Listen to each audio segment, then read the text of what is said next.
Greetings and well met, ladies and gentlemen. My name is Harrison Hunt, and welcome to the 2022 annual 3TRPG Awards. It's great to be here tonight in the London Palladium. Not only a great venue, but tonight we're sharing it with such illustrious guests as Kanye West, John Fashanu, and Tom Hanks. Before I invite my co-hosts on and start handing out awards for great and terrible achievements in RPGs this year, to play us in with an exclusive new song, it's superstar DJ David Guetta.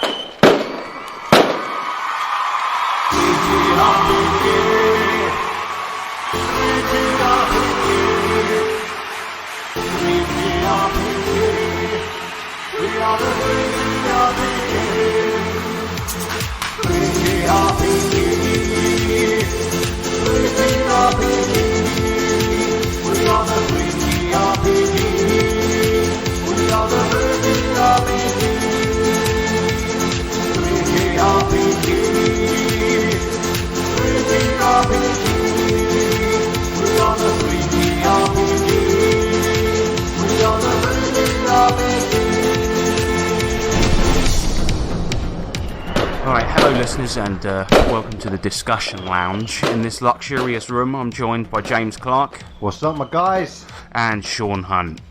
How do you do?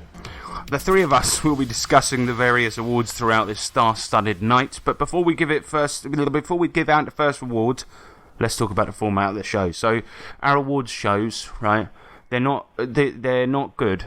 No, they're not necessarily for things that come out this year, but they can be, and they also it's just for things we've experienced this year. Now, the way it works is that we each get a nomination in each category, and if somebody gets nominated more than once, it automatically wins. Otherwise, we've decided the winner, and we're nominating the best and worst of the year. Yeah. So there's going to be some shiters, there's going to be some good ones. There's going to be some bizarre nominations that Sean did as well, innit? It's all surrounding conspiracy theories. I mean, it depends on your Best Conspiracy Theory Award goes to 9/11. Alright, well, let's give out the first award. I've just got to get back to the stage.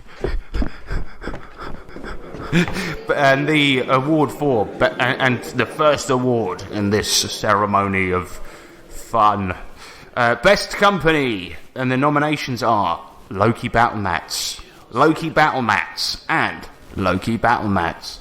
And the winner is Loki Battle Mats. Yeah, so a bit of a weird one to win Best Company this year, but the thing is, Loki Battle Maps, they make big books of ring-bound, fold-flat battle maps and mats. Yes. Various sizes. Essentially, where Pathfinder and Paizo and D&D and the fat cats at Pinnacle are charging, 10 quid for a two-sided map. These guys, they're charging slightly more, but you get a whole book, 60 mats. You can use each half on its own, or you can fold it out to make a bigger map. So that's pretty cool, isn't it? And some of the books are like A3, A4. I think the reason they've won Best Company is because they're charging a reasonable amount that really should have been charged all along for this type of thing. The use of them this year for us has been obscene. It's almost every single session we've had. And we met them as well, and they're quite nice. More companies need to start charging reasonable prices for their shit, basically. Well done, Loki Battle Mats. Sean basically is putting your kids through college at this point. Yeah, basically, yeah. So if you if you want to shout me out in the books, they'll make their next one will be called Sean Hunt Presents Fantasy Battle Maps Volume 4. Alright, well that is it for Best Company. Let's go on to the next award. And the next award is for Worst Company. And the nominations are Stiff Whiskers Press, Stiff Whiskers Press, Wizards of the Coast, and Wizards of the Bloody Old Coast. So the winner is Wizards of the Coast. Oh, yes. Well, yeah, so Wizards of the Coast, D&D 1 is coming out, otherwise known as 6th edition, otherwise known as D&D Series S, and... why are they trying to give shit fancy names? Is it just try and make it seem like Well, I think they changed it to D&D 1 because you only needed one. It's the one. There's never going to be another edition. But it's number 6. Yeah, well, I mean, that confuses matters. But they're trying to make a massive, massive shift towards online gaming by releasing really cool 3D platforms. That's why they fucking bought off of Fandom the D&D Beyond app. Exactly, and they're going to start charging microtransactions, and instead of being like microtransactions when they first started out, where it really was you're spending 20p on this in-game hat, it's going to be, you know what it's going to be. It's going to be like £6 to create your character and get a 3D model of it in the game and shit like this. So, yeah, I mean, they're making a big push towards something that I don't like, and they're really, they're going to monetize the shit out of it, because they've realized we can't make money off of books anymore because everyone's got D&D. No, but the thing is, I don't think you should ever try and sort of digitize D&D, because there's already platforms that do it really well with the tabletop simulators. So just leave them to that.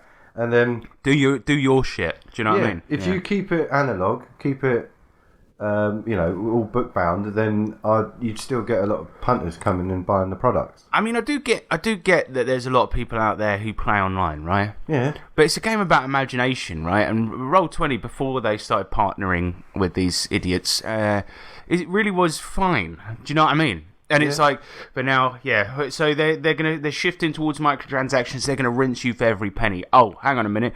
Do you want your character in the game? That would be £6, please. Do you want that special staff for your character? That's another £1. Do you want to have purple dye for your clothes? Fuck off. What about the character creation as well? It's kind of pointless now, because you can now just create any character you want within the race, which sort of defeats the point. Oh yeah, they're getting rid of races as well. So yeah. Anyway, good. I mean, good award really. But not only that, I mean, Wizards of the Coast had something to do with the D&D film, and also we don't know if that's good or not yet. But what about Dicelings? They suck. Yeah, we'll save that for later though, mate. Yeah. Worst company for pushing the industry in a shit direction towards microtransactions and really going more and more towards that Critical Role fandom rather than D&D as Critical it Role exists. suck. They do.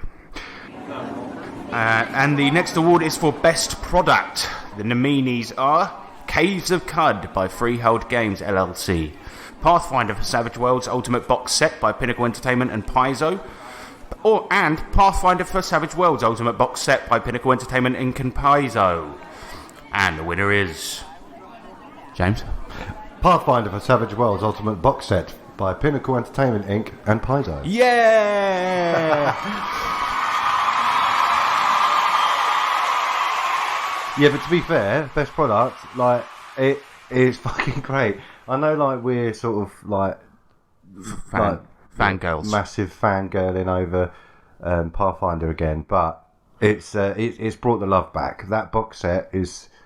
Well, it's everything beautiful. In it. You've got everything you need, and they really... It's a good size as well. You expect it to be a chunky bitch.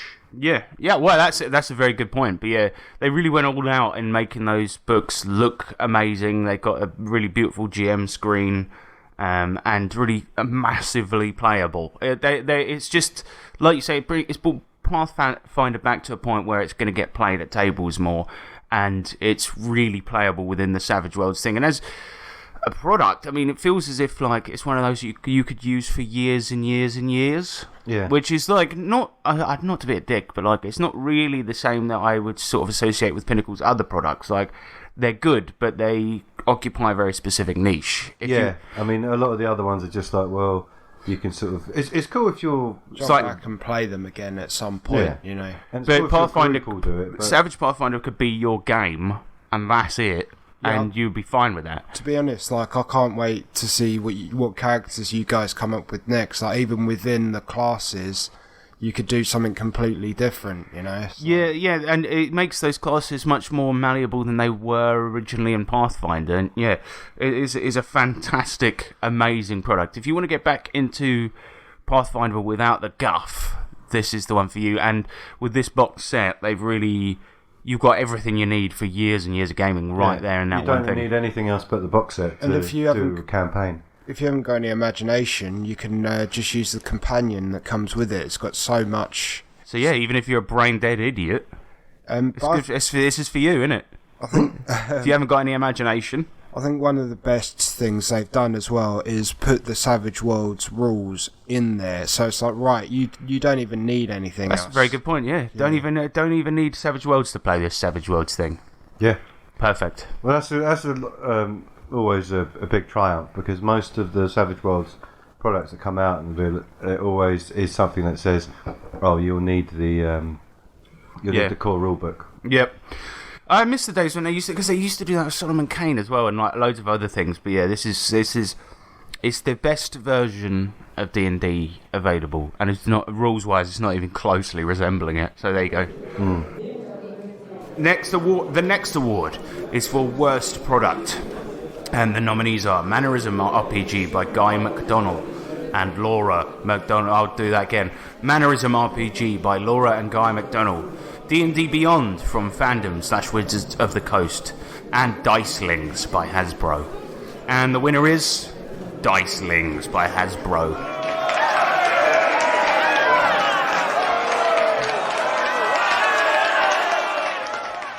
Well, they are pretty shit. I know we commented about them in our previous episode, but basically, the dice, they're like large dice. The large dice. Right, they're large. Wait, they're large dice, right? Yeah. And then they're like Transformers. No, but hang on a minute. Do they they're large dice? Yeah.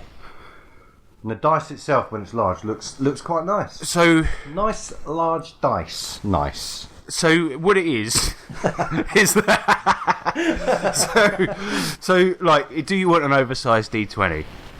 What's the answer to this? I've already got one. Right, but will you want another one? You would just one. But Just the D20. does it unfold into a creature that looks barely like the thing it's trying to resemble? That's the trouble, Sean. You may have a large D20, but you don't have this large D20. So yeah, some sort of weird chimera, bloody owlbear. yeah, exactly. So yeah, basically these are large dice, right? they unfold Transformers style into D&D monsters. It's a toy, and the way that they unfold, because they've had to fold into a D20, they look utterly ridiculous. They barely look anything like the monster they're trying to be. So if the you only want, ones that look okay are the dragons, because of how they sort of stretch out. I'll tell the beholder, because it's actually... No, you're an idiot. Like... You said this before. It doesn't even look like a beholder. No, it hasn't got enough eyes. No, it's shit, right? It's shit. I agree. But you just said it looks good. No, I don't. I'll say it's the best. It's the best of a bad bunch, because it's that shape anyway, sort of. Nah. No, the dragons are the best of the You would think bunch. that. You would think that, though, wouldn't you? But the thing is, when it unfolds, it looks like, because it's still got the back of like the solid panels of the D20. It looks like a beholder sitting in half an egg. Sort of waiting, just be like, hey guys, I'll be out in a minute. Just hatching right now. Yeah, but let's be fair. If you do like cheap crap, then these Dicelings really are for you. Yeah, and by cheap it means they're quite Expensive crap that should be cheap crap. So yeah, the next award is for best setting, and the nominees are Root, the role-playing game by Magpie Games, Galarian for the world in which Pathfinder/Savage Pathfinder is set by Paizo, and Alien in the Alien role-playing game by Free League Publishing. And the winner is Alien. Oh yeah. Woo, woo, woo.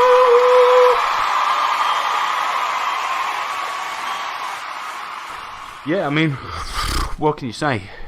Nothing really. So next award. Most people have seen Alien, and it's pretty much the exact. What do you mean, true seen opposite. Alien? What? What do you mean? Have you seen it? Is it a film? Did they do a film based on this game? Yeah. That's wow. The game came out first. Yeah, and then they based the film on it. Yeah. Apparently, it was a bloke And then called the Wiggly video Scott games. that did it. No, it was Is he a worm? He's the one who made chewing gum. It's Wrigley's. Wrigley's Scott. Sorry. This is fucking stupid. Yeah, I mean, as James said, everyone's seen Alien. Everyone likes films. They're fucking awesome. Even the shit ones are quite good. With the exception of Prometheus, which wasn't entertaining in any way. I was really sad. And the game Alien Isolation, and this captures the feeling of all of those. But we played a game which sort of very closely resembled the first one, and it was so atmospheric. the system was really lent to that sort of survivally, sort of horror-y type thing. It's the same as Tales from the Loop, the system. It is, yeah, with a few, but we're not talking about the system. Talking about the setting. No, I know, but like it sort of lends to the setting. It does, yeah, that's true. And yeah, I mean, look, everybody's been in a position where somebody tried to start up a campaign and then it's ended after like one session or 2 sessions, right? And usually you just go, whatever, move on. You know, we tried. But with this one, we played 2 sessions of it, and it was so good that we haven't stopped bloody going on about it for like a year. Yeah, the setting is really, really well realised in that you've got the campaign play where, you know, you're freeform, go anywhere, do what you want, and the setting is like very, very well filled out in that respect. But then you've also got the cinematic play where you can play an adventure for 4 sessions, and it's got all of these really cool tools in there to add to the setting. And I feel like they've really lent on the corporate greed aspect of the Alien series of films in this. Yeah. And it's fucking awesome. It really, really is. Yeah, if you like the films, just pick the book up, because even as just a little setting companion to read, it's really fucking good. So yeah, I mean, they've done the films justice. We can't really say much more than that, but yeah, it's good. It's very good. Well done. Yeah, well done. Free League. And the next award is for worst setting. And the nominees are Journey Through the Radiant Citadel by Wizards of the Coast, Dwarves Against the Apocalypse by Mannerism RPG, and the Monty Python Medieval Reenactment Program RPG. And the award for worst setting goes to Dwarves Against the Apocalypse by Mannerism, by Guy McDonald for Mannerism. It's Mannerism. Yeah. So, picture the scene, Sean, right? There's these magic books that are so bad that they have to be sealed away in a vault forever. But for some reason, you send people down there to clean it, and there's a kitchen in there for some reason. So many people have access to these books, right? That it is just ridiculous. Instead of sealing them away, they have people building shelves down there. They've got there's a kitchen. There's a blacksmith for some reason in a bloody active library. There's a wheel of cheese. What is there? Oh yeah. So it's one of the stupidest settings ever. Well, I think it is because like it's 2 games at once, and it doesn't work. Mm-hmm. Because you have the up players up top and the players down below. Well, that was more of that adventure, but the actual the setting is absolutely nonsensical. Because surely someone, even one of the chefs, would have accidentally looked at a book or something like that. Well, that's the trouble. Yeah. So essentially, the way the setting is that there's these wizards that are like really super powerful, and we're going to start a war, right? And they were so stupid, these wizards, that they were constantly doing wizard battles with each other and destroying cities and upon cities. So everyone collectively decided that all these books need to be sealed in a vault underground. Now, there are librarians that curate this. There are people down there that are in charge of building new shelves, which means new books are even getting produced, which is ridiculous. Essentially, there's also there's people that are mining out the new shelves, like new areas for shelves. Meaning that the books are, like I said, it's like Strawn said, it's like there's people that have got access to them that really shouldn't have, right? Well, they've got to transport them to get them on the shelf, so someone's going to read them by accident. So, and the people, so nobody ever in the history of the setting has been just building a shelf, take a quick look over the shoulder, and then they just get, the nuke spell or the Armageddon spell and open it and just go, it seems good, reads it aloud, boom, everyone's dead. So instead of sealing it away, they basically gave access to everyone and their dog. It's an utterly stupid, nonsensical setting. Really, unbelievably stupid. Well done. It's like so just shit. so fucking stupid that a fucking idiot would write it. Like imagine imagine in real life, right? Imagine if we seized nuclear weapons, for example, right, from North Korea, And then they went, right, we're sealing this in a bunker and not throwing away the key, giving a key to basically everyone. They give a key to you. So and then they're like doing. And then they sent a message go, don't. Oh, guys, you want to go down? That's their security. There's a sign outside that just says "don't" on it, and people are allowed to come in. The button to launch it is right there, and they're just like, right, cleaners, don't accidentally press this. Best of luck. I'm off. Then you've really got a feel for what the setting of mannerism is like. Fucking idiot. Right, the next award is for best system. All 3 nominations are for Savage Pathfinder by Pinnacle Entertainment and Paizo, meaning they are the winners. Yes. Yeah, best system. I think we touched on this a little bit, but yeah, it's the Savage Worlds system. So we won't go too in depth on what that is, but essentially it's a dice chain sort of mechanic for skills and things like this, and it's a very action-heavy, very quick-to-play, focused type game. And when Paizo and Pinnacle first said they were matching up to do this, we were like, "What the fuck is this?" And then, of course, very grateful for CJ, one of our listeners, sent it to us, and Sean's been running us through it. The system uses the Savage Worlds system in a lot of clever ways, in that it brings that feel of overpowered fantasy to the Savage Worlds system by having these character classes and still having those like milestones you get to seasoned. And for example, with my monk, I've now got chi powers, and when I started, I got a bonus on unarmed attacks and things like this.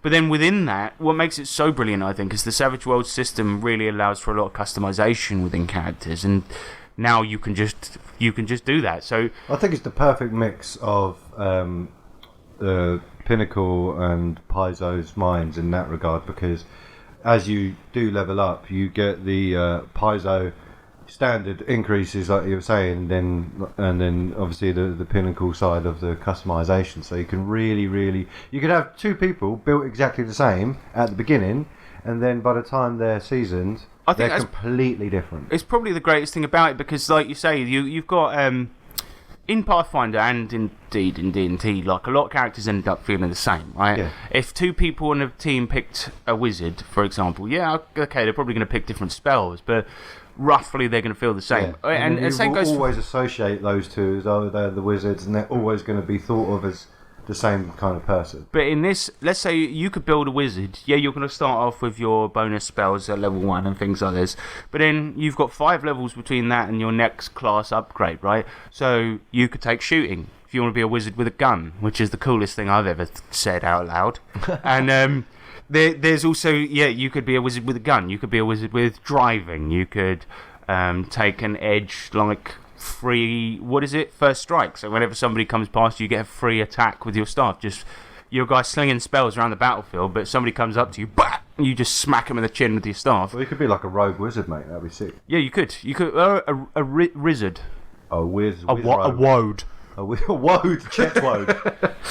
Yeah, but yeah, great system, Sean. Yeah, you're loving it, I imagine. Absolutely loving it, and I think as well they do a lot to make things really feel like they should. Like for example, with the races called ancestries in this, you've got like 5 different advantages, maybe 2 different disadvantages that you just get right off the bat, and that it really sort of like, for example, you know, halflings start with the luck edge, so you get an extra Benny. So just a little tip for those listening: make a halfling. Take the young major hindrance, giving you 2 extra bennies. Take great luck and luck, and you're going to start the game with carry the 8 bennies. So, yeah. Although I did do that, and my character did die without ever doing a single roll, and I feel like his name was Benny the Mule. I feel like Sean did that out of because he was like, "You're right, you've come in with an overpowered character. Fuck you," and he just kills him straight away. But yeah, I think if you want something that emulates the feel of Pathfinder without the guff, then you've got this, and it's perfect system wise. As a GM, do you enjoy it? Is it nice? Because we've only played it, obviously. 10 out of 10. I mean, I would love to play it one day, but I don't think I'm going to, am I? No, mate. Well, because you've got the books. Yeah, no, I mean, I'm I'm not buying that rubbish. But yeah, no. No, I'm joking. That's great. great setting for both System. GM and player. But great system for both GM and players alike. Yeah. Would you say that's like the most generic thing you could possibly say? No, I mean, yeah, it's great. It's a great family day out. Really like it. Alright, it's totally radical then. Right, but I'm saying, say what's good about it from a GM perspective. From a GM perspective, you got like. You see 3 players, the back of the screen. It's it's very It's if you wanted to like maybe if you. Sorry, carry on. Carry on. Sorry. No, if you wanted to like not write anything, you've got loads of stuff, loads of different like tools to like do a quest. You can put down like 5 cards. It's like, oh, this guy got kidnapped. He got kidnapped here. You got to like run through this thing. Sean is talking about there's a. Because Savage Worlds always does this. There's a quest generator in there that you've used for quite a lot of the game, haven't you? You just pull 5 cards and it'll give you like the goal, why it's happened, the twist, this, that, and the other, right? I've used it for a couple of side quests you guys have done, innit? Nice. Yeah. And would you say that it's great for players and GMs alike? Yes. And it's totally radical. That's right. I feel like we haven't done that good no, I feel like we have spoken about what makes it good, right? Yeah, no, we've spoken about it in depth really quite a lot in what you've been slaying and quite regularly. Yeah, we love it. We absolutely love it. I know it does feel a little bit like cheating because we are essentially just nominating the Savage World system, but it's that with the Pathfinder it's its own thing. I think that even it's not just because it's Savage World, it's made it better both ways. Because I guess a lot of the game is quite different from base Savage Worlds because you do have the class edges and advancements and things, but you've also got the new spells, you've got the new magical items, you've got there's quite and actually some of the requirements for spells and things like this and how they work has changed ever so slightly to make it more in line with Pathfinder. So I know you probably listen to this thinking, but I could just do a fantasy game with Savage Worlds. Don't get this. Get this. Don't get this. Yeah, I will say that we were very elitist in saying that beforehand, just pick up Savage World and you can run anything, but this has done the work for you. Yeah, nail on the head with this one. It's definitely the best one. I think it's what Savage Worlds has needed for a long time. We've had some really good low fantasy like Solomon Kane, but then the only high fantasy we have for Savage Worlds that is like the superhero type was Shintar, and as we all know, the author of that was that bloke that touched a woman. What's his name? The fuck is his name? I know who sells ice cream. Sean Patrick Fannin, that's it. Yeah, the one who sells ice cream. That reminded me. So now we've got a proper, fully fledged, high budget type, high fantasy for Savage Worlds, and this really nails it. And the next award is for Worst System, and the nominees are Phoenix Command by Leading Edge Games, Mannerism RPG by Laura and Guy McDonald, and Phoenix Command by Leading Edge Games. So the winner is Phoenix Command. It's just because of like how long it takes to do absolutely anything. I mean, let's be honest, like to an extent, Mannerism is a bit worse, right? But actually, I think Phoenix Command really is the worst because it's completely unplayable. And there's no evidence out there to see that it's ever been played. And we've been asking. We asked. Some guy on the Discord said that he's had a mate that played it. Yeah, and said prove it. And he couldn't. So, liar. So fuck you, Greg. So Phoenix Command, it was a sort of a bolt-on for RPGs where you could do very, very complicated tactical gunfights within games. And I know it sounds good, but we figured out when we looked at it that the rules are so complicated where you're calculating for wind, the amount of distance the bullet sags as it fires. If it glances, you have to. If it beats cover, like there's so many different things in it that just we calculated that it takes about half an hour to do one gunshot in the game, which is ridiculous. I mean, games like Aces and Eights, they break combat down into very small chunks, but actually each person's turn is very quick to roll. It's just that what you're doing in any given turn is much smaller. It's like I turn around and get my gun out, like that's an action. Whereas this was like, if you want to do one gunshot and it takes half an hour, I mean, that's ridiculous, isn't it? It's like the only way that you could make it playable is if someone put all of the algorithms, All the pages in the bin. just burn it. Oh yeah, and then yeah. play No, something else. if somebody put it into a computer, like, and it calculated for you, yeah, that'd be good. Not even the play testers have played the game as well. So No, they probably haven't. They probably haven't. No, Well, they've no, not- actually- they've not even. They're still on the first page. If was there There's- like a tutorial or something that someone put out or something? well, there was a forum post, right, by it was like actually we found it. I think it was on the RPGsite.net, and it was like the forum post was like. Actually, Phoenix Command is really easy to play, and then it had like 25 bullet points about how to do one shot. And I traced it back. I backtraced it. Right, I called the cyber police, and we found out it was the author of the game because it was his username. Oh yes. So yeah, Phoenix Command, yeah, it's pretty bad. I mean, it is just a really, really terrible product, and yeah, well deserved. It is well deserved. I feel like it is probably worse than Mannerism, to be fair. Yeah, no, it is. The next award is for Best Indie Product. And the nominees are the Black Hack 2nd Edition box set by David Black, card-based, unbelievably minimalist tabletop game, otherwise known as Cumped, by 3TRPG Publishing, and the all-rolled-up Dice Towers. The winner is Black Hack 2nd Edition box set. Well, that's pretty nice because you got it at UKGE, and it was the box set itself was, well, it's a really nice minimalist box. We'll put it this way. Yes, you're absolutely right. I bought it because we were at UK Games Expo, and we, due to a bit of a fuck up, we ended up missing out on a game. So I bought that thinking, well, this is really quick and easy to play. But in the box set, like, you get the rule book, but you also get a pared down version of the rules to maybe hand out to players if they want to just flip and find a specific rule or something like this. You get a pencil, you get a badge, you get a patch.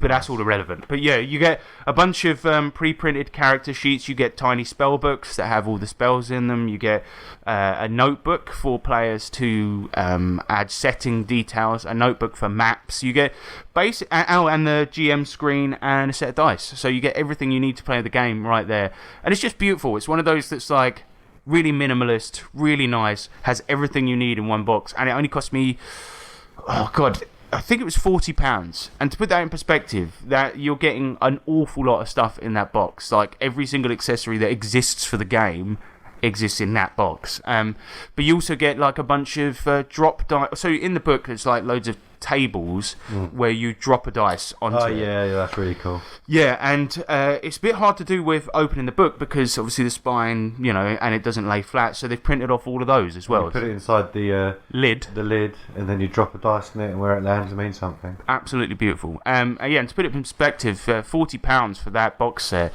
that's what I paid for Cyborg.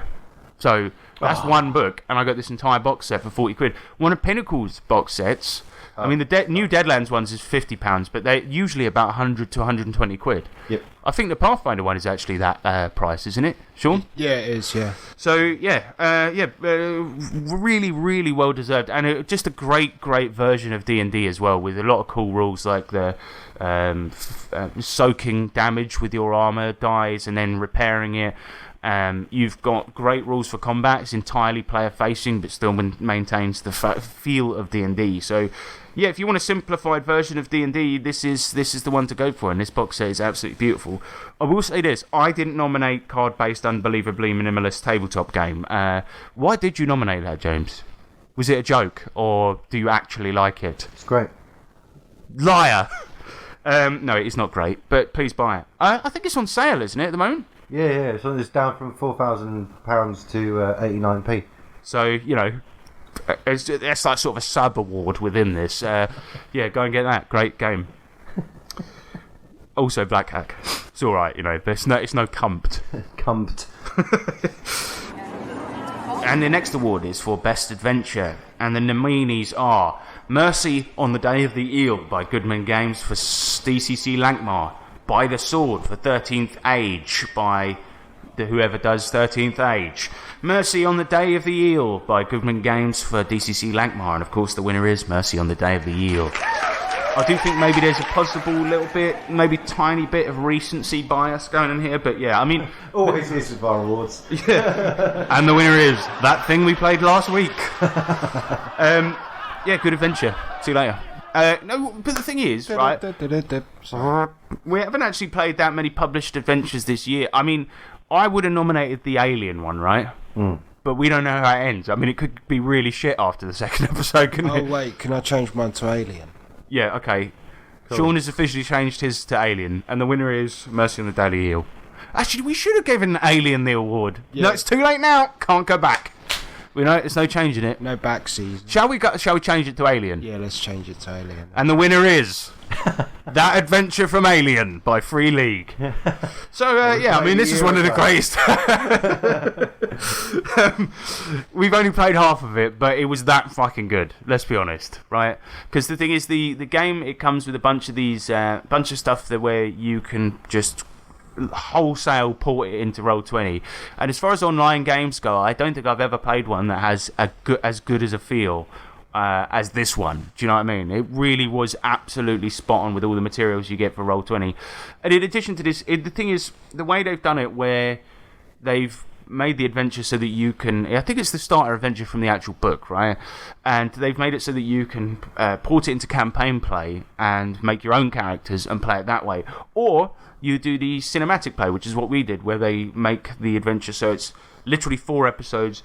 Each character gets a secret agenda card, and they've got an agenda that they want to do throughout the whole 4 sessions.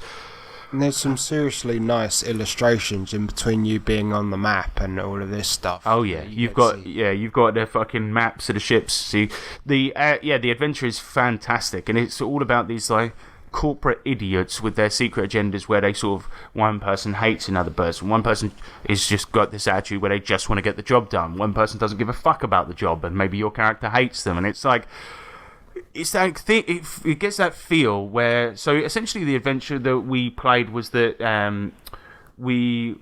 our ship it's the one from the book, and we're on the way to a job. We work for Weyland-Yutani, and we're on the way to another planet. And on the way, they've now woken us up out of hyperstasis because they see a derelict ship that used to belong to them, and they want us to salvage as many parts as we can. Now, of course, what you do is you go on the ship and you get everything, and it's fine. Yeah, because it is, right? No, there's an alien! Oh, God. Ah! Have you seen Alien? Have you seen Alien? So, yeah, and the fear mechanics for it and the cinematic play really made it one of the best adventures we played. God, I wish we could finish it. I'm going to have to buy Alien, aren't I, to finish it. I was going to say you should buy it. Yeah. But what's good is, like in a film, you've got the scenes of the corpos sort of being dicks to each other beforehand, and then as the shit is going down, they start, because there's already this underlying tension between everyone, they start arguing, and you've got the fear mechanics which really add to that. And so, yeah, very, very, very good adventure with a great feel that really, yeah. Sorry, Mercy on the Day of the Eel. You're a good adventure, but you lose.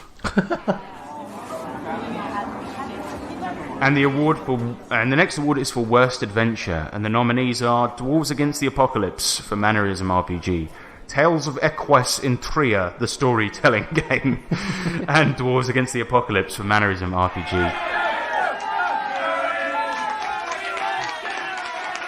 Gee, I mean, fucking hell! This adventure is, I mean, it is fucking shit. So that's what I was saying earlier about the fact that you've got two games going on at once, and it just doesn't work. Yes, exactly. As James mentioned, we really had this adventure for this terrible, terrible setting. Was all about. I mean, it's terrible, but there was all about these dwarves. There's one guy that wanted to start a war, and his princess who didn't want that. So you had this political intrigue going on above. Meanwhile, 3 other dwarves are down below trying to make their way through this mine for a sort of Wait, what was the reason? Because we're going to mine the books, innit? But even though the books are readily available to... You could just walk in the door. Dick and Harry. Yeah. You could have just walked in the other direction and probably came from behind. Yeah. The chances you've got more chance of stumbling accidentally into those magic books than you have by finding them intentionally. But our characters were supposed to go behind the princess's back, who didn't want the war, and get the books. Yeah, and as James said, so we had two games going at once. One was a dungeon crawl, the other one was a political intrigue, but not even really political intrigue. It's just two idiots arguing with each other. To be fair, we mentioned it before, the player who was your rival. You two had a really good dynamic, and you played them each side very, very well. But it was just arguing. Yeah, I know that is politics, but. Yeah, but then typically you look at Game of Thrones, it's not just them standing around arguing with each other, is it? I mean, it's them trying to get stuff done. It's backstabbing, it's subterfuge. Do you know what I mean? And the trouble was as well is that you two couldn't really get much done because you were literally at points just improvising, and then you had to make up your own detail because you couldn't do anything. Say for instance, you couldn't call upon us as your minions because we weren't. To carry out a secret task to overthrow your... Thinking about it, the only thing I actually did in that whole thing was order my butler to keep an eye on the other bloke. Yeah. Not only that, but we were... it was also ruined by the GM because we were scared, because you got telling off for, lowering the tone. Even though everyone was doing it, right? And I did... so he told me off for talking about the fact that one of the other characters had done a shit in my bed, right? Now, here's the thing. I did say at the time that I think that everyone was lowering the tone a little bit because James did the thing where he went on the minecart and went wee, and then we had the other guy saying that he was going to a cheese mine. That was fine, and we had the GM himself making a shit joke later on, and I think the tone got lowered. He really should have been a real man, right, and just said, listen guys, this isn't the tone I'm going for, right? He should have just said it to everyone, but he just waited for the next thing to happen, which is something I said, and then he told me off in front of everyone else. Real dick move. And let me just tell you something, Guy, if that even is your name. If at a con, right, games, they're supposed to be fun, right? That's what you want. You want fun. If the tone, if everyone else at the table is happy with a certain tone, you go with it, right? The GM's supposed to help set the tone anyway. Yeah, I know. And if you can't do that by simply running the adventure a certain way and describing things a certain way, then if you just have to tell people, oh, by the way, this is really serious, or by the way, I don't want this type of joke in my game, it's like, come on, mate. I mean, he could have. At any point, you could just say, "Oh, just tone it down a bit." And that's it. No one will get offended. Yeah, you just be an adult. Do you know what I mean? Yeah, just it's like, that's really funny. Just tone it down a bit. But take for example, at that same con, right? I think the adventure fails on its own merits beyond the GM being a dick. But the thing is that with the Tales from the Loot game, I'd say you and I took that in a direction the guy wasn't expecting, but he catered for it and made it part of the adventure. Well, that's the thing, is he really, really sort of lent on that, and it was just like, yeah, all right, cool, yep, I like what you're putting down. We made our characters at the table, right? James and I, we basically, his mum and my dad or whatever got married, so we were stepbrother and sister, and we got to the point where we said our dad was abusive, right? Yeah. And so when the adventure became about time travel, we made a point of trying to find our dad or find your dad or whatever, to tell him not to be a dick in the future, and he incorporated it as part of the adventure. I'm sure it wasn't really the tone he was going for originally, but he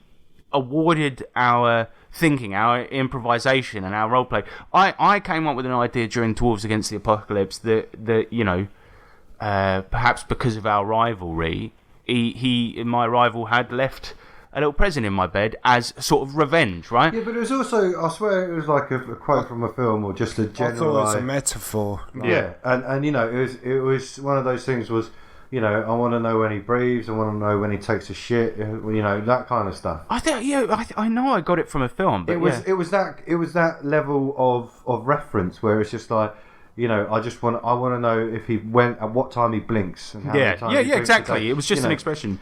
But yeah, anyway, the adventure was awful, absolutely awful. I mean, the people in the mine, right? It was excessively linear, and there were. I'm struggling to think about what you even did down there. Like, well, the thing was, there was a bit where you had to jump over a hole. Yeah, but we were meant to be like just going down the caves and stuff. But every choice that we made didn't really affect what was happening, because it was just like, I jumped down. It's like, oh yeah, well, I want to jump across it, and I succeed because of the way the story. Or the system was. Yeah, I love the fact that it was like because you kind of had to use different skills if you wanted to level up. So you would just arbitrarily, you'd be like, I jump across these rocks intelligently. Yeah, they were so stupid, man. Well, it was system flawed. System was flawed, and the adventure was excessively linear. Not a lot really even fucking happened. I mean, in 4 hours, terrible. I mean, we could go on about this all day, and I would love to, but we're going to do one more award, and then we're going for a break. Probably a musical break. Probably have David Guetta come back on, play that same song again. The next award is the Shit Farter Award, aka the award for the worst Kickstarter of the year. The nominees are Shelf File of Holding by Goodman Games, Loot Dungeon Adventures Core Rulebook and Starter Adventure, an adult role-playing game for couples by Phoenix Gray and Sky Corgan, and Too Hot One Shot by Sean didn't put the name of the publisher down. And the winner is Firebird. Sean, I'm on the stage here, man. Yeah, it was Firebird. Right. Sorry, just and the winner is Shelf File of Holding by Goodman Games.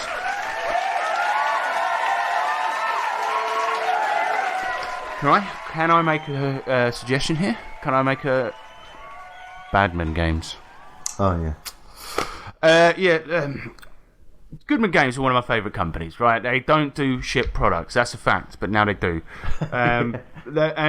So it was such a shame, right? Because everything I've bought from them is one of those things that I'm going to treasure, right? And then suddenly they come out with a shelf file, like a file that you would put things in on a shelf, has some Doug Kovacs artwork on it. But you're never going to see it. You're never going to see it, for one. Second of all, it's a cardboard box, mate. They kickstarted a cardboard box. What is the world coming to? Well, because I remember at the time when we originally spoke about this, I'd recently picked up a bunch from IKEA, and they're like a quid or something, or a couple of quid for a pack of 4 that fold flat, and they're quite rigid. How much was this one? I can't remember. I know it was more expensive than that. It was way more expensive, but it was also, it seemed very flimsy by what the images showed. And yes, you will not see the artwork. If you're using it for its purpose, like a pigeonhole, you've only got the small square on the front that you're going to see. That's the only part that you're going to see, so it became pointless. And fucking loads of people kickstarted it as well. What's going on out there? People have got too much money, man. Give me some. Well, the only thing that could have been good for, because I do think that they do very good other products and stuff, is the Road Crew merchandise. I think that would have been fine for that. I think it might have been your suggestion, James, that we think it might have been originally Road Crew merchandise. Yeah.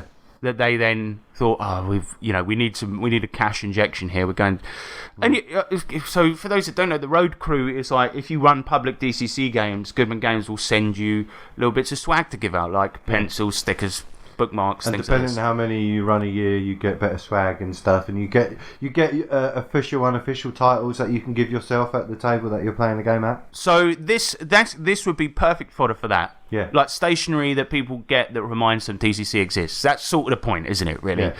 Yeah. But yeah, they kickstarted a cardboard box. Sean, did you buy one? I bought 2, but they broke when I put the DCC book on it. Too heavy. Too big. It didn't fit. Imagine that. Yeah. That'd be horrible. Alright, let's go for a break, shall we? Yeah. Ladies and gentlemen, for a little musical break in tonight's festivities, please welcome to the stage, me.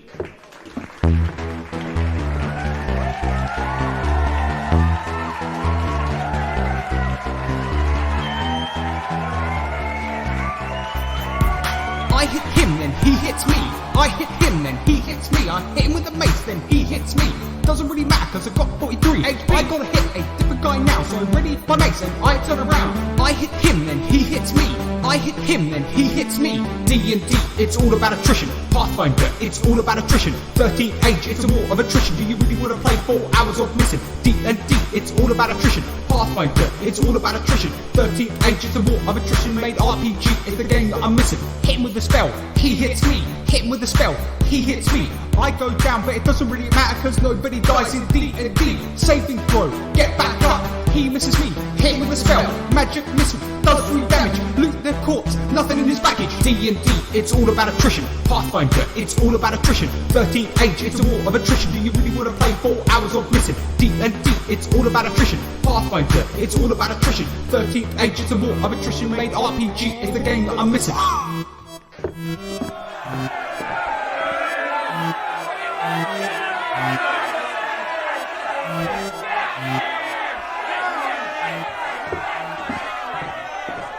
The next award is for Best Artwork, and the nominees are Black Hack 2nd Edition by Carl Stjernberg, David Black, Sean Poppy, Jeff Call, published by Square Hex.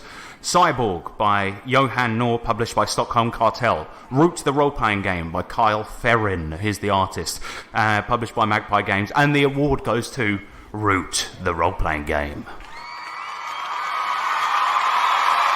Are you?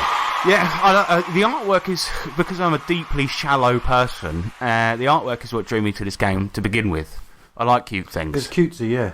But it's like done in a very nice sort of fairy tale type way. You really have to look at it to get the picture here. But yeah, it is, I mean, literally, get the picture. I think it's interesting that the Root RPG system was born after the board game was made. Yeah. But it takes place within the same universe as well, so it's pretty cool. And you could use the board game to actually play out the different factions doing shit, which is pretty cool. Yeah, it's quite an ingenious way to have made it happen, because I did a little bit of digging around the Root RPG, and it was it's cool, man. It's a really, really good game. But yeah, the artwork, it definitely... There's nothing else quite like it out there. There's a lot of games where you play anthropomorphic animals, and the artwork's always shit, with the exception of maybe Mouse Guard. But this is one that does it right. Go and check it out. Well done, Kyle Ferrin. Great fucking artwork, and well deserved. And the next award is for worst artwork. The nominees are Mannerism RPG, artist John Singer Sargent. Forward to Adventure by the RPG Pundit, and Mannerism RPG by John Singer Sargent, artist. So the winner is Mannerism RPG. Woo! So my first question is, did he get the art from Google Images? I thought that, but yeah, I think he actually did do the art. Unless he because it looks like... It's written in the book. It says, I'm pretty sure it says... what's that thing? Creative Commons, courtesy of Creative Commons artwork by John Singer Sargent. So he did pluck it. So he just downloaded it. I think, yeah. Thing is, the artwork is technically quite all right, but it really looks like Creative Commons artwork that he's downloaded. The thing that it's completely unevocative to what the game is actually about. The thing that I didn't like is how the little cards that you got, because you have cards that has things on them to help you play the game, because it's so needlessly complicated to do one thing. The bit that I really didn't like was it was the cards were pink and blue, but every one looked like someone had coloured them in with a pen. Yeah, so not only are the play aids like bad artwork, but then the artwork inside is really unevocative old sort of. It looks like paintings of Venice or something, doesn't it? And it's all kind of watermarked across the whole book. It's really distracting. Terrible artwork. Doesn't belong in an RPG book. Belongs, I would say, sort of on the wall of like a nice Parisian cafe, maybe. But my God, is it? If you felt like painted the toilet and you need like a new picture, this is what I'd imagine. That's what you put in there, just to fill some space on a wall. Nobody's really going to pay any attention to it, but there's that hole from where you tried to put up a toilet roll thing. You got to cover it up. Get this, strap it to your wall. You're going to have a good time. I will say we do need to just bring up the Forward to Adventure RPG Pundit. Oh, we got to talk about that. It's mental how bad it is. It's all like clip art. Yeah, it looks like that Forward to Adventure. It really looks like it. I mean, it looks like a sort of 90s GeoCities website. Yeah, doesn't and it? it was like It's cut and weird. paste, stretched, pixelated. it was pretty nasty. Yeah, I mean, if In Mannerism didn't get 2 nominations, that would be the winner, like 100%. I mean, it's really bad, but yeah, Mannerism RPG. It's just, I get it, right? I get it. Artwork is expensive, right? And he, for some reason, felt the need to publish his terrible RPG, and it needs some artwork in there. But there are plenty of better ways to go about it, because you can buy cheap artwork for use with products in RPGs with a license, in that, on Drive-Thru RPG. And there are definitely better ones than this. It does mean that you sometimes see the same artwork crop up in different books, but it'll be better than this. I mean, fucking hell. I personally think that part of the reason this won the worst for the artwork is also the book layout, because the book artwork kind of destroyed it, whereas you could have had just a border around some of the pages, a nice subtle border, or some pages but he's got these absolutely nothing on it. It would be nice. Yeah, but he's got these big artworks that like take up half a page. So if you imagine, like a lot of times in the Mannerism books, it's like a column, two columns on a page. One column is entirely artwork. So you've just got a weird, like, the layout is really weird because it's got like a column of text next to a column of a sort of half a picture. It's bizarre, really bizarre. Terrible artwork, terrible book. And the next award is for Industry Cool Guy of the Year award. And the nominees are Dave Arneson from TSR, David Gallico from who's basically a GM in various cons. And for some reason, Sean nominated me and James, which is very nice of you. But the winner is Dave Arneson.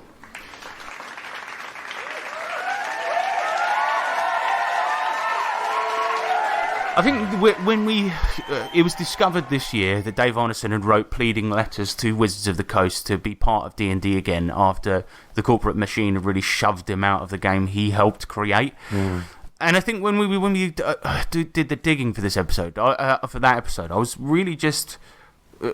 actually just putting it in the news. And the more I read, I was like, actually, first off, it makes Gygax's contribution. He basically was the business side of things.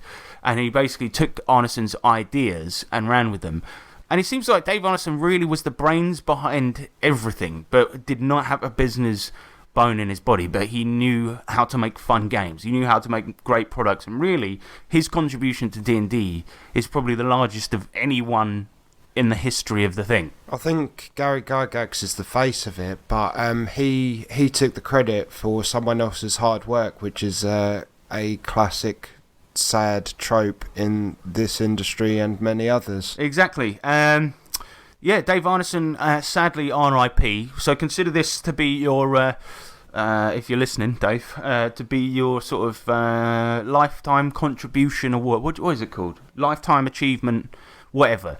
But yeah, basically, he came up with all the best ideas, and basically everything that we know as D&D today came out from him. And if you don't believe us, go listen to the Sad History of Dave Arneson episode, because you're talking there about how, he took wargaming format and used it to make an open world where players only played one character. He really, he's an amazing guy and really deserving of this award in 2022, long after he's been dead. Yeah, well, better late than never. Exactly. Yeah, exactly. Listen, you're finally getting the recognition you deserve.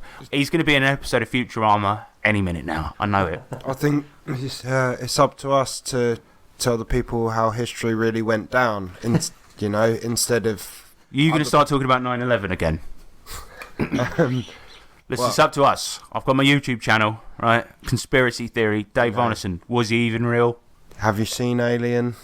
Exactly. But yeah, I think it was good of us to highlight this.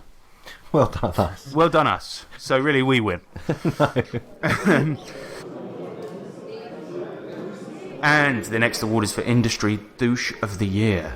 And just don't laugh. And the awards and the nominees are Q from a game shop that doesn't exist, who also doesn't exist, for murdering her husband. That guy who sent my wife porn of himself, and Guy McDonnell. And the winner is That guy who sent porn to my wife. Now listen, mate, I like you, alright, but come on.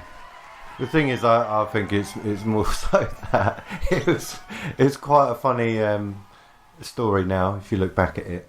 But I was never really that offended, but it is a deeply strange thing to do, and I think that it's funny because playing these games, you meet a very weird mix of people. Oh yeah. For the most part, they're all extremely nice but weird people, right? And in this particular case, you know, this guy's usually a very, very nice bloke, but then this thing happened. It was just deeply strange, and I didn't know what to do. Essentially, for those that don't know, it was a player I played with a couple of times before, and he started making some audio porn, right, to make a little bit of extra cash. Nothing wrong with that. He's celebrating his beautiful body, you know. He's celebrating, you know, hashtag girl power. But yeah, I mean, it just all came to a head when he sent my wife some links to it saying, hey, listen, I reckon you'll be into this. If you need some FAP material, there you go.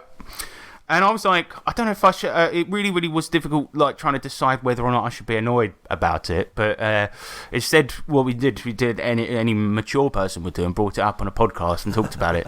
Rather than confronting it directly on. But I don't know, to be fair, I did subsequently meet up with him, and he was very, very nice about it. I just think what it was that he didn't know what he was doing at the time was wrong. Now you may ask the question, how the hell did you not know that was a weird thing to do? But yeah, fuck knows. I mean, it just, like we say, you meet a lot of strange people in this hobby, and I guess you meet a lot of people that have, for example, if you go to any con, they don't even know to wash, for example. They don't even know that you shouldn't smell like a foot when you hang out with other people. And this guy just didn't know that was a weird thing to do. So there we go. But that's for you, man. Enjoy this award. Enjoy the award. Thanks. I mean, it wasn't me. Right, well, we've circled around it enough. It was James, all right? I am sick to death of you sending porn to everyone.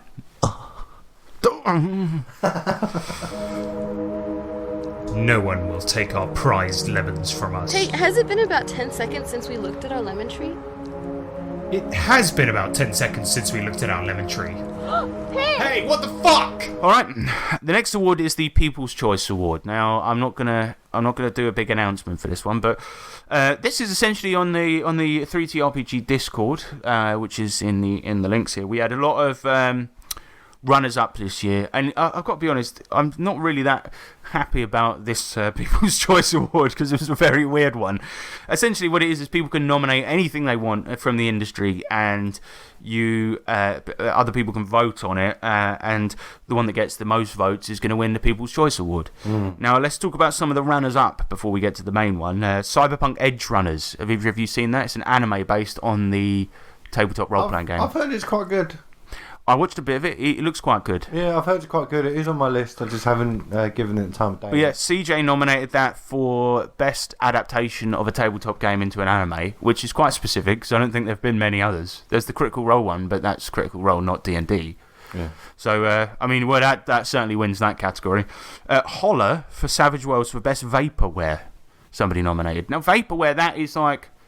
hang on. That means like something that is basically nothing, isn't it?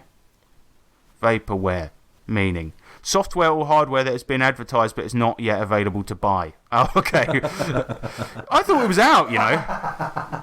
That's brilliant. I thought it was out, but apparently not. Yeah. So Holler, that's a it's not it's a horror game or holler game set in the Appalachian Mountains, a bit like is it Eyes Wide Shut, Jeepers Creepers, things like that. Great films. Yeah. Yeah, so best vaporware. Somebody nominated the Zordon Dice Tower for being excessively shit. So Power Rangers RPG, you can get this, I think, very cool dice tower that looks like Zordon. It's got face on it. Hey, that face is cool, man. It is cool, but the trouble is it is £60. Oh, you know, you can fuck off. For one dice tower that essentially... I mean, if it was a toy in a shop, you'd get it for about a tenner, right? Yeah, it's very cheaply made, but it looks cool. Yeah, I like the look of it, but I can see why this person nominated it because it is way too expensive for what it is. And the Power Rangers RPG, I guess, is appealing to idiots with more money than sense. So yeah, it makes sense. Somebody also nominated the Morkborg GM screen, and I can imagine it's probably quite nice, but I don't know what's different about it that makes it so good. Well, isn't it one of those GM screens? Oh, people's choice. Oh, because it'll be the artwork. Yeah, it must be. It must be something like that.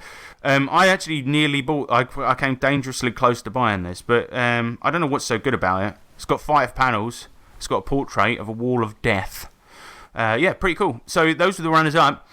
The winner, rather annoyingly, is just a bloke from our Discord called Dr. Mumson. He's won, good for you, mate, but I feel like you've made a mockery of these awards, to tell you the truth.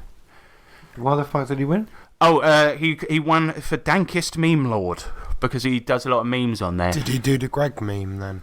No, that was Ace. See, I think Ace should win because he did the Greg meme, but, it's people's choice. It's not our choice. So he does a lot of AI-generated art on our Discord server.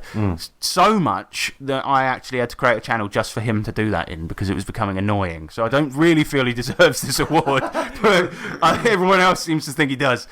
Listen, Mumson, I like you, man, but Dankist Meme Lord... I think the fact that you've had to create a whole new thing for him, that he's affected our lives in quite a, so maybe contain the dankness. But he's a man that cannot be contained. So yeah, you win the People's Choice Award. Just a bloke from a Discord server. There you go, mate. Well done. Or a woman. But let's be honest, bloke. Right. My name's Alan Rickman, and I'm No, wait. My name's also Alan Rickman. No, I'm the real Alan Rickman. No, wait. Well, that is it for the awards. A lot of great awards this year. I feel like Guy McDonald's really done well for himself. And actually, let's have a little chat before we wrap this up. And a lot of people on our Discord were saying that it's been a bit of a slow year for RPGs. No way. What do you mean? Because you discovered Savage Pathfinder. Well, Savage Pathfinder, you had Alien, you had Root, you had... Yeah, but that's what we had. No, but I think the Root came out this year as well. I think Alien might have done. Probably not, though. I don't know. James is looking it up. Tail end of 2021. For us, I think we've had a very, very fun year of doing stuff. I mean, on the podcast... What I think the year was lacking this year in RPGs was that you didn't have many good new games coming out. I feel like most of my purchases this year have been on accessories or new versions of old games. Do you know what I mean? It feels like the industry is making plans for next year. It might be, and I hate to mention this, but it might be a follow-on from COVID, where like a lot of stuff during that time probably got released during COVID, but the actual after effects we're only seeing now. Do you know what I mean? It could be something like that, but I don't fucking know. I think for us, we've had a really, really great year and played a lot of great stuff, but there hasn't been you look at each year on this podcast, often a couple of new things will come out that we'll review, and that hasn't really happened this year. But then we did have some good topics, such as Dave Arneson thing came out this year, his Crazy Letters. We had the Mannerism review, so that was pretty good. Turns out it actually is out. Phoenix Command, but there weren't many big flagship new games that came out. I think that's why people are perceiving it as being a slow year. But fuck, we had a great time because New Deadlands came out as well. We enjoyed that. Yeah, I think excellent product. There was definitely a lot of stuff that we had happen to us because Alien RPG came out in 2019. Mate, no. Fucking 3 years ago. Wow.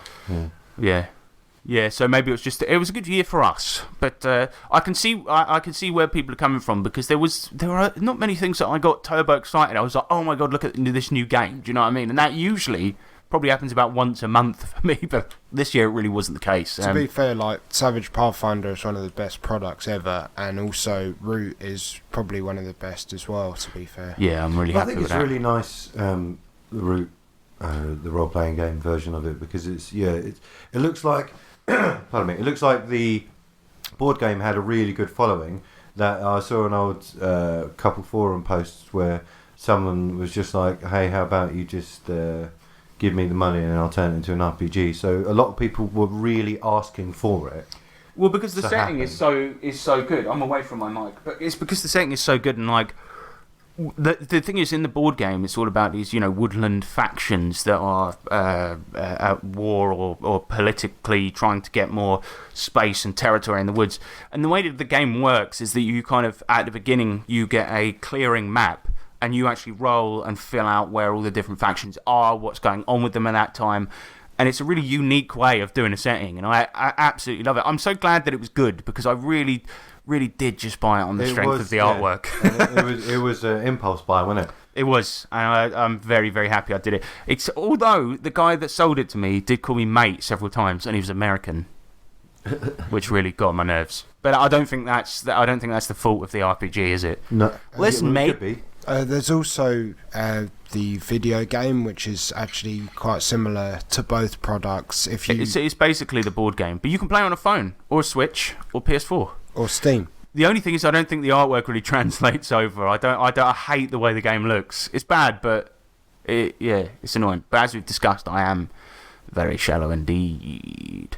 But also, another hot topic, brand new game that isn't from 2016. We're playing MCC soon as well, so yes, that'll be our next thing. That's 2019 as well, isn't it? No, I just said it was 2016, but I'm probably wrong about that. When did that come out, James? What, MCC? Yeah. What happened? I was taking a sip of my drink and I was about to cough, and I just spat it all over myself. I made quite the noise there. Oh mate, this is annoying. But we looked at our listenership; it's gone up 7% this year, so that's nice. That's a bit weird. Hello to the new guys. That's a good year. Why is that weird? Because this isn't very good. All that. No, we're really not. No, we're sick. And yet, we're sick. Sure, but Nick left the podcast. Sean, you joined. Yeah, man. I'm here. That's got to add to the year somehow, innit? But what campaigns did we play this year, and which one's the best one? Deadlands. Deadlands, pretty good. Root, very good. Very good games. There was another one, I think. No, I can't remember, but I think it was shit. Yeah. Oh. Sorry, MCC was 2017. But yeah, here's to another year in gaming. I mean, so what was the other game we played? Sorry. I think it was like Pavage Starfinder. No, it was no, you guys are Starfinder. That was it. Starfinder, yeah. But we're wrapping it up. Winter Eternal Starfinder. That's it. That's the one. You guys are jerks. We are, but we're wrapping it up as well next week. It's gonna end. Everything's ending. Oh shit, man. So Sean does traditionally has done for a number of years now a Christmas RPG. So Christmas themed something one shot, and then he invites everyone from our extended sort of friend circle. Yeah, so quite a number of people. However, this time round, the only people that have said yes to attending, which is next Friday, is our current gaming group. Yep. Therefore, we have the privilege of doing a 2-session in one ending. So we've got the next one is the end game part 1, and then obviously Sean reckons we've got 1 session left, so we're wrapping it up. We'll have 2 because we've got the session this week coming up, and then wait a second, is that all? Yeah, no, is that all next week? Yeah, it's Thursday and Friday. It's going to be amazing. My weeks in my head just got all muddled. Oh my god. I can't wait. I can't wait. So yeah, we'll just get 2 days in a row, a full session, and so we're going to veto the Christmas RPG special this year, and just finish our campaign. So boff. So then after that we'll start up some MCC, which is, I don't know if it's going to be good. I hope it is. I think it will. You put a lot of effort into terrain, which is pretty awesome. Yeah, just based on the terrain, I think. Yeah. And your knowledge of the system. I'm going to try. The only thing is that, as I said, like before, I ran the Deadlands campaign. It's like the way our playing campaigns has had to change, owing to the fact that my son now exists, selfishly, and so it's kind of like the way I'm going to be running it is more of a free-form player-led thing where you can take missions and do. Yeah, so it should be good. I mean, I started it really with the Black Hack, but that Nick asked me to run and then never turned up for, and I started doing a game like that where it's like a free roaming open world thing, and I really liked the feel of it. So I'm going to bring back the old notice board thing. So your tribe is going to have a notice board in it. So should be good. Should be really good. I'm really excited about that. But the only thing is that I will say, because of my prep being hampered somewhat, I am literally. You know, every time where it comes up to Sean's turn to run a campaign, and we're like, Sean, you ready to run next week? And he's like, oh, can I have like a couple more weeks, guys? Like, do you want to play some Smash Brothers next week? I'm sort of in that position right now.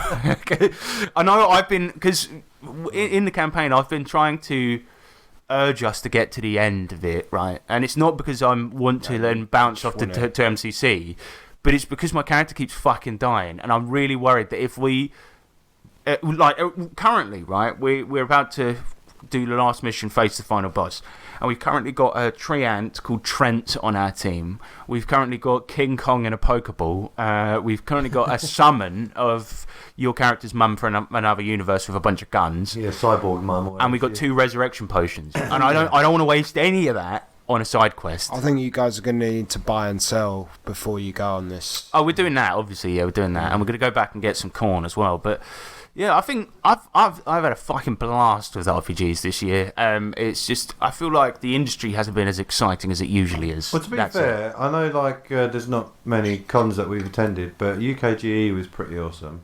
And then you two do Dragon Meet. Dragon Meet was like probably the best year of Dragon Meet. The thing is, it's weird though. UK Games Expo was just, it was off the hook. But Dragon Meet was so fucking good. Yeah. But the thing is, I always feel like, because now we're going to make Dragon Meet a regular thing. We're going each year, right? And I feel like Dragon Meet, it's sort of, that's what makes me feel Christmassy at this point. Because, do you know what I mean? Like, yeah. I don't really I'm not feeling it this year, but when you get to that and it's like, you've got that biting cold, but you go back into the warm and play an RPG, do you know what I mean? It's just fucking great. You can't beat it. Yeah, I totally agree, man. That was literally me feeling Christmas after Dragon Meet, you know? Yeah. Or Hanukkah. Yeah, or Kwanzaa. Nobody really celebrates Kwanzaa. Right, well, anyway, thank you to the listeners for another great year. I just want to say, Christmas really is the time of giving, isn't it? Yeah. So, giving and receiving. I'm not going to bury this in the outro for once. I will say this. Thank you very much for all the listeners and for all your support. Thank you very much for to all of those on the Discord that get involved and nominate a bloke for our Discord for an award. I'll say sorry about the Discord. I'll try and be more active next year. Yeah, you definitely should. You get to see a lot of AI-generated art. As long as it's got boobs and bumholes, I'm fine with it. Boobs and bumholes? The new RPG coming to a town near you. But also, yeah, if I will say this, I'd very rarely go on about advertising or anything whatsoever. But if you have enjoyed the show this year, share it with your favourite episodes with your mates, right? And tell them to listen. And if they don't listen, beat them savagely, innit? Yeah, really badly. But also, yeah, donate on Patreon, because, I need it. The heating bills are going up, mate. And if you don't, I might die. Pretty much. Then where's your show going to be? Exactly. Sean, thank you for coming on to the podcast and joining us. Thank you. I hope you've enjoyed it. Very much. Because it's over. It's been a good run. You tried your best. It hasn't worked out. All right, cool. I'll get my hat and coat. Thanks for having me on. That's why I nominated you guys for Industry Cool Guy of the Year award. Actually, that's fair, yeah. Yeah. All right, see, because we really... See, you know the point when it gets brought up, that's where you sort of tell us why. Yeah. And you've waited till now. Yeah, but like... What's the voice going on? What do you want? And also, do you remember... I know we're supposed to be going right now, right? But do you remember that Sean, first of all, he nominated the Big Book of Battle Maps for Best Product, and I was like, really, like, look, they're good, right? They're good maps, but is that really the best product you've used all year? Is a map? It was Pathfinder, but in the end, yeah. In the end, it was Pathfinder. After I mentioned to you that nominating a book of battle maps really it's not the best thing you've used this year, is it? It's a great product. It's changed things. It's changed the game, I think. It's changed the way you see life, really, isn't it? Yeah, basically. 2D. I mean, you bought me that one tiny book, and now I didn't actually. They sent that to me because they're cool guys. Oh, okay. Alright, well, thank you, listeners. Don't forget to share the show, donate on Patreon, because James needs a new pair of shoes. Yeah. And Sean needs to get a pub lunch. He needs to get a life. Alright, I need a life and also a Spoon's meal. Alright, I've been Harrison Hunt. I've been James Clark. And I've been Sean Hunt. And remember that D20s are cool, but 20Ds, now that's a good time. Merry Christmas. Merry Happy New Year.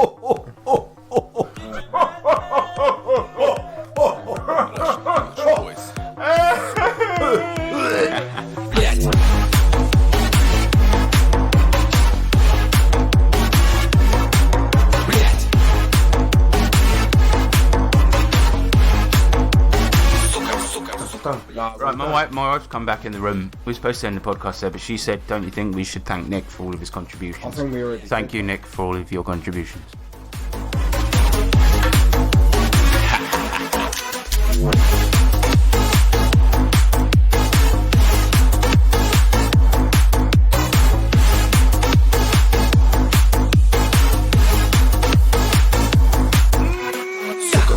Сука, блять, буду вечно повторять. Оп, давай опять. Сука, блять, буду вечно повторять. Сука, блять. Оп, давай опять. Сука, блять. Yeah, I like it. Wow. Нормально. I know what you want. Your mama asked what's going on. Close your eyes and follow me. We'll be surprised. 1, 2, 3. I play hard and you'll not freeze. From my heart, I'll give you peace. Russian king, here we go. Every weekend make it home. Our bass inside your soul and your mind get blown. Village boys и диджей Блятман разрывают ваши хаты. Да нам просто поебать. Скажем вместе, сука, блять.